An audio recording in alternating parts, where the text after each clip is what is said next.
अस्सलाम वालेकुम, क्या हाल है आप लोगों का? ठीक हैं सब लोग। और मैं बना रही थी गर्मियों की एक ज़बरदस्त सी डिश, तो मैंने कहा मैं आप लोगों के साथ भी शेयर करती हूँ। तो मैंने ये प्रेशर कुकर में जो है वो आधी प्याली के बराबर लिया है ऑयल, ठीक है। और इसके अंदर मैं डाल रही हूँ 3 दरमियानी प्याज जो मैंने स्लाइस की है, ठीक है, वो इसमें डालेंगे।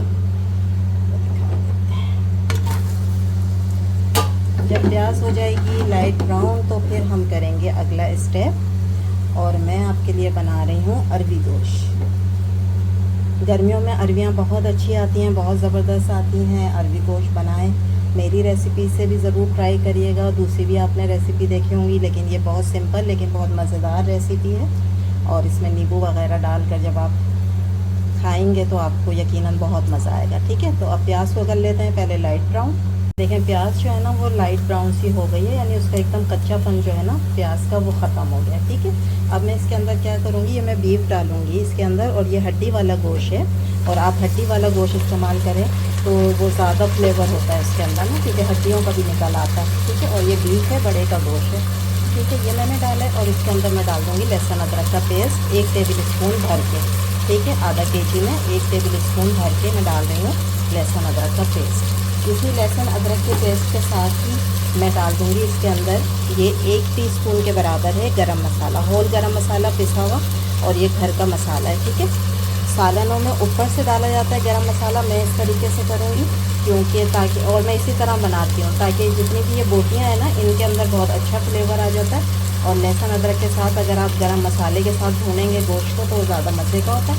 इसके साथ हम डालेंगे थोड़ा सा नमक ताकि बोटियों में जो है वो नमकीन बना जाए, ठीक है। अब इन तीनों चीज़ों के साथ मैं इस गोश्त को भूनूंगी 3 से 4 मिनट। और यकीन करें इस वक्त इतनी ज़बरदस्त खुशबू आ रही है किचन में, क्योंकि गरम मसाला जब लहसुन अदरक के साथ मिलकर किसी भी चीज़ में भुनने में काम आता है ना तो उसकी बहुत अच्छी महक आती है, ठीक है। अब हम इसको बहुत अच्छी तरह भून लेंगे ताकि जो गोश्त की एक महक होती है ना वो ख़त्म हो जाएगी। 3 से 4 मिनट हो गए इसको भूनते हुए, ठीक है। ये देखें ऑयल बिल्कुल अलग आ गया, यानी गोश्त का जितना भी पानी था वो खुशक हो गया। अब मैं क्या करूँगी, इसके अंदर डालूँगी आधी टीस्पून के बराबर हल्दी पाउडर, 1 टीस्पून भर के लाल मिर्च का पाउडर, क्योंकि गरम मसाला भी हम डाल चुके हैं तो ज़्यादा मिर्चें नहीं डालेंगे, ठीक है। 2 टीस्पून धनिया पाउडर, ठीक है। अब इस मसाले के साथ भी मैं थोड़ा सा इसको 1-2 मिनट भूनूंगी गोश्त को, ठीक है। उसके बाद फिर हम इसे गलने के लिए छोड़ देंगे पानी डाल के। माशाल्लाह कितना प्यारा कलर आ गया ना, ठीक है। अब हम इसके अंदर डाल देंगे तकरीबन 2 गिलास के बराबर पानी, जिसमें ये गोश्त अच्छे तरीके से गल जाएगा, ठीक है। अब मैं कुकर का ढक्कन बंद कर दूँगी। और ये क्योंकि बीफ है तो बीफ को गलने के लिए तकरीबन 15 से 16 मिनट चाहिए होता है, ठीक है, सीटी बजने के बाद। तो इसको हम 15 से 16 मिनट जो हैं गला लेंगे गोश्त को, फिर उसके बाद अगला स्टेप करेंगे। अच्छा, जब तक जो है वो गोश्त गल रहा है तो हम क्या करेंगे, एक छोटी कढ़ाई लिए मैंने, उसमें बिल्कुल थोड़ा सा मैं लूँगी ऑयल, तकरीबन 2 टेबल स्पून के बराबर। इसमें मैं डाल दूँगी ये तकरीबन 1 पाव के बराबर हैं अरबियाँ, जिनको हमने छील लिया, ठीक है। इनको मैं फ्राई करूँगी थोड़े से ऑयल में। उससे क्या होगा कि इसके अंदर ना एक सौंधापन आ जाएगा, जब हम इसको गोश्त में शामिल करेंगे तो ये बहुत ज़्यादा मज़े की लगेंगी, ठीक है। तो इनको मैं हल्का सा फ्राई करके रख लूँगी पहले। ये हल्की से फ्राई हो गई है और हल्का हल्का सा इनके ऊपर कलर आ गया है, ठीक है। बस अब हम चूल्हा बंद कर देंगे, मतलब इसको हमने बिल्कुल फिंगर चिप्स की तरह नहीं कलर देना है, ठीक है। बस इसको जो सौंधापन हमने इसका लेना है तो इसलिए हल्का सा फ्राई किया, ठीक है। बस अब हम चूल्हा बंद कर देंगे, ये तैयार है।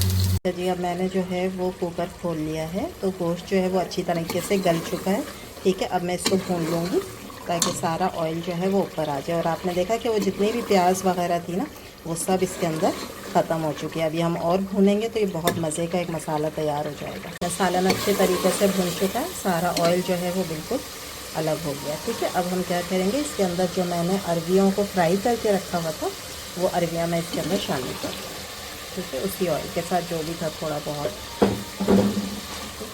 इसको भी मैं 1 से 2 मिनट जो है वो इस गोश्त के साथ भूनूंगी, ठीक है। अच्छा, ये जो सालन होता है ना, ये एकदम भुना हुआ नहीं होता, इसके अंदर ना थोड़ी सी ग्रेवी होती है। ठीक है, तो अभी मैं इसके अंदर क्या करूँगी, तकरीबन आधा गिलास के बराबर पानी डालकर, ताकि ये जो अरबियाँ हैं, ठीक है, ये गल जाएँ अच्छे तरीके से। ठीक है, तो मैं इसको कुकर को दोबारा बंद कर दूंगी, क्योंकि हमें जल्दी, अगर आपको जल्दी नहीं है तो कुकर में इसको गलाने की ज़रूरत नहीं है अरबी को, वैसे ही आप इसको हल्की आंच पे रखेंगे ढक्कन ढाँप कर, तो ये गल जाएगी। ठीक है, तो लेकिन मैं कुकर बंद कर रही हूँ ताकि ये जल्दी से बन जाए और अरबी जो है ना वो अच्छे तरीके से गल जाए। ठीक है, ये गल जाती है, फिर उसके बाद आपको डिश आउट करके दिखाते हैं। माशाल्लाह ज़बरदस्त सा हमारा जो है वो अरबी गोश्त जो है वो तैयार हो गया है और बहुत खुशबूदार है, बहुत मज़े का है, चटपटा है, ज़बरदस्त है। आप लोग ज़रूर ये रेसिपी जो है वो ट्राई करिएगा। इसमें ना टमाटर की ज़रूरत है और ना दही की ज़रूरत है। बहुत सिंपल सी रेसिपी के साथ बहुत मज़ेदार सालन जो है वो तैयार हो जाता है। उम्मीद है आप लोगों को ये रेसिपी अच्छी लगी होगी। अच्छी लगी है तो लाइक करें, शेयर करें, सब्सक्राइब करें। इंशाल्लाह कल फिर हाज़िर होंगे अच्छे अच्छे खानों के साथ, अच्छी डिशेस के साथ, अच्छे ड्रिंक के साथ। जब तक दें इजाज़त, अल्लाह हाफिज़।